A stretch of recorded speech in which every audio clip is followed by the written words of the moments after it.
Iran লেবাননে চলছে যুক্তরাষ্ট্র ইসরায়েলের হামলা, দুদেশের প্রাণহানি ছাড়িয়েছে 650। রিয়াদে মার্কিন দূতাবাস ও কূটনৈতিক এলাকায় আঘাত এনেছে তেহরানের ড্রোন।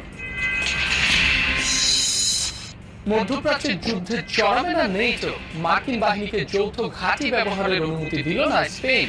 15 দেশ থেকে নাগরিকদের সরে যাওয়ার নির্দেশনা ট্রাম্প প্রশাসনের। সড়ক মহাসড়কে কোথাও সমঝোতা, কোথাও বা জোর করে আদায় হচ্ছে চাঁদা। টিম যমুনার জার্নিতে ক্যামেরাবন্দি স্পটগুলো। ঢাকায় এসে মফস্বলের সস্তা সবজির দাম বাড়ছে কয়েক গুণ। হাতে লাঠি কেন? লাঠি গাড়ি চাপা দেয় বড় ভাই। লাঠি নিয়ে অনেক সময় টাকা না দিলে ভয় দেখায়। আপনি তো 1500 টাকা এখানে দিয়ে দিচ্ছেন। হ্যাঁ, লিভার বক্সিস 300 আর আছে এগুলো দিয়ে 500 টাকা না। এটা সারা দিলাম 1000 টাকা, তাহলে কেমন লাগে?